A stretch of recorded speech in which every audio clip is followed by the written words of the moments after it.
भक्तों, ओम नमः शिवाय, श्री शिवाय नमस्तुभ्यम, जय श्री महाकाल। जी हाँ भक्तों, क्या आपका भी जो बच्चा है उसका मन पढ़ाई में बिल्कुल भी नहीं लगता? आप उसके पढ़ाई के लिए बहुत ज़्यादा चिंतित हैं कि आखिर हमारा जो बच्चा है आखिरकार पढ़ता क्यों नहीं है।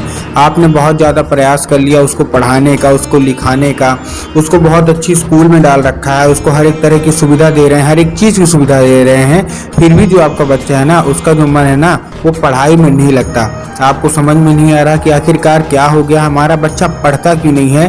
तो आज का ये वीडियो मात्र और मात्र आपके लिए है। आज मैं आपको 2 से 3 ऐसे उपाय बताने वाला हूँ जिसको अगर आपने कर लिया तो 100% है कि आपका जो भी बच्चा है जिसका मन पढ़ाई में नहीं लगता 100% उसका मन पढ़ाई में लगेगा ही लगेगा।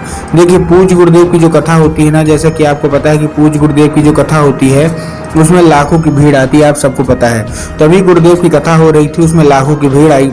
जब गुरुदेव की कथा में लाखों की भीड़ आई तो उन्होंने क्या किया, पत्र लिखा गुरुदेव को। ये आप सबको पता है कि जो लोग आते हैं ना तो क्या करते हैं, गुरुदेव को पत्र लिखते हैं। तो जब गुरुदेव के पास पत्र पहुंचा, गुरुदेव ने पत्र पढ़ा तो उसमें गुरुदेव ने देखा कि बहुत सारे लोगों का केवल और केवल एक ही मनोकामना है। क्या मनोकामना है कि गुरुदेव हमारा जो बच्चा है ना उसका मन पढ़ाई में नहीं लगता, कृपया करके कोई उपाय बता दें ताकि जो उसका मन है वो पढ़ाई में लगने लगे। जब गुरुदेव ने ये उपाय बताया तो लोगों ने जाके इस उपाय को घर में किया, और जैसे ही लोगों ने जाके इस उपाय को घर में किया उनको फायदा मिला, फल मिला। जब जैसे उनको फल मिला तो वो लोग जितने भी थे वो गुरुदेव की कथा में वापस आए। गुरुदेव को उन्होंने फिर से पत्र लिखा, लेकिन इस बार का जो पत्र था ना ये गुरुदेव को धन्यवाद के रूप में पत्र था कि गुरुदेव धन्य हो आपका, आपके द्वारा बताया गया उपाय हमने कर लिया है, हमारी सारी की सारी मनोकामनाएं भी पूरी हो गई हैं और हमारा जो बच्चा था ना जिसका मन पढ़ाई में नहीं लगता था उसका मन अब पढ़ाई की ओर आकर्षित होने लगा है।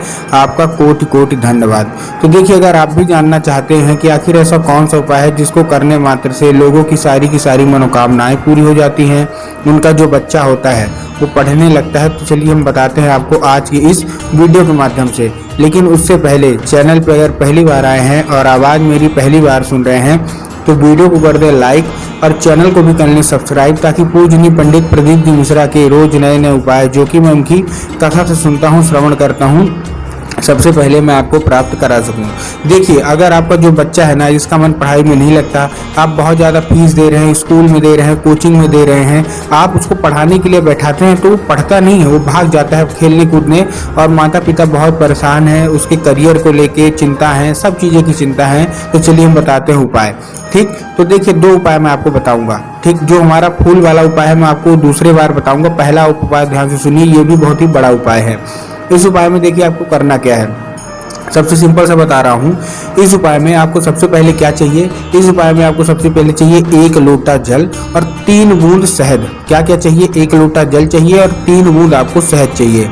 अब 1 लोटा जो जल है, सबसे पहले तो आपको ध्यान देना है कि जो 1 लोटा जल है वो तांबे के लोटे में जल होना चाहिए। किस में होना चाहिए, तांबे के लोटे में। बहुत सारे क्या करते हैं लोग, वो स्टील के लोटे में ले लेते हैं, जो कि गलत है। स्टील के लोटे में आपको नहीं लेना, आपको तांबे के लोटे में लेना है। ठीक, ले लिया।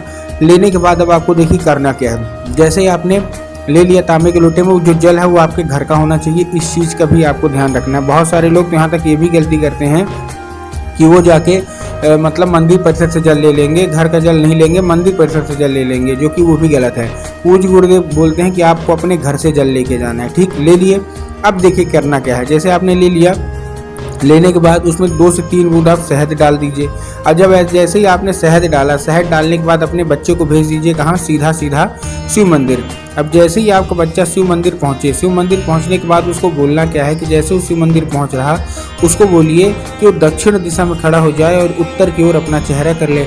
अब देखिए, दक्षिण और उत्तर में क्या है ना, बहुत सारे लोग कंफ्यूज होंगे कि अरे दक्षिण क्या होता है, उत्तर कौन सा होता है, हमको थोड़ा साफ साफ बताओ।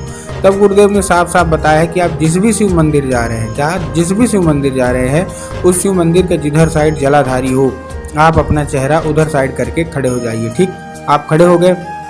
खड़े होने के बाद आपको तुमरुका माता, अपने बच्चे को बोलिएगा कि तुमरुका माता का नाम लेके चुपचाप केवल और केवल क्या करे, तुमरुका माता का नाम लेके वो क्या करे, चुपचाप अर्पित कर दे बस। पूज्य गुरुदेव कहते हैं कि मात्र 1 से 1.5 महीना अगर आपके बच्चे ने लगातार ये उपाय कर दिया ना, तो आपका जो बच्चा है 100% पढ़ेगा ही पढ़ेगा, उसको कोई नहीं रोक सकता। ठीक, ये था हमारा पहला उपाय। अब देखिए, हमको भी पता और आपको भी पता है कि जो बच्चे होते हैं ना उनका जो मन है ना वो किसी उपाय में लगता और ना ही पढ़ाई में लगता। तो आप जितने भी माता पिता हैं जो चाहते हैं कि आपका बच्चा पढ़े, तो आप कैसे अपने बच्चों को पढ़ाएंगे, आप कौन सा उपाय करेंगे ताकि आपका जो बच्चा है ना पढ़ाई की ओर आकर्षित हो। तो चलिए हम वो आपको बताते हैं। अब इस उपाय में देखिए आपको करना क्या है, सबसे सिंपल सा बता रहा हूँ। इस उपाय में आपको लेना है एक लाल फूल। क्या लेना है, केवल एक लाल फूल लेना है। ठीक, लाल फूल आपने ले लिया। अब लाल फूल लेने के बाद आपको क्या करना है, देखिए लाल फूल कोई सा भी हो सकता है, गुलाब का हो सकता है, गुड़हल का हो सकता है, जो भी आपको मिले मतलब आप ले लीजिए। ठीक, ले लिया। बस एक चीज़ का ध्यान रखना है कि कहीं से कटा फटा नहीं होना चाहिए, कहीं से मुरझाया हुआ नहीं होना चाहिए। इन सब चीज़ों का आपको ध्यान रखना है। ठीक, लेने के बाद देखिए आपको करना क्या है, जैसे आपने ले लिया, लेने के बाद आपको शाम के वक्त, जो आपका घर रहता है ना, तो आपको क्या करना है, शाम के वक्त जब आपके घर में पूजा होती है शाम की, तो बस आपको क्या करना है, शाम के वक्त अपने घर में आपको माता सरस्वती की फ़ोटो होना अति अनिवार्य है। अगर आपके घर में माता सरस्वती की फ़ोटो है तब तो अच्छी बात है, अगर नहीं है तो आप बाज़ार जाइए और माता सरस्वती की फ़ोटो खरीद के लाइए और अपने घर में उनको स्थान दीजिए। ठीक, ला लिए, दे दिया। अब शाम के वक्त जब आपके घर में पूजा होती है ना, तो वही आपको लाल फूल क्या करना है, वही लाल फूल आपको अर्पित करना है और माता से उसको औषधि के रूप में मांगना है कि माता कृपया करके हमको इसको औषधि के रूप में प्रदान करिए। अब क्या होगा, वो फूल औषधि बन जाएगा। जैसे ही आपको बच्चा सो जाए, खाना पीना खा के सो जाए, तो आपको करना क्या है, आपको वही लाल फूल उठाना है और वो लाल फूल उठाने के बाद अपने बच्चे के माथे पे फेर देना है बस। पूज्य गुरुदेव कहते हैं मात्र 1 से 1.5 महीना उपाय करके देखिए, आप खुद ही देखेंगे कि जो आपका बच्चा है ना बहुत अच्छा पढ़ने लगा और हर एक चीज़ में आप अव्वल हो गया है।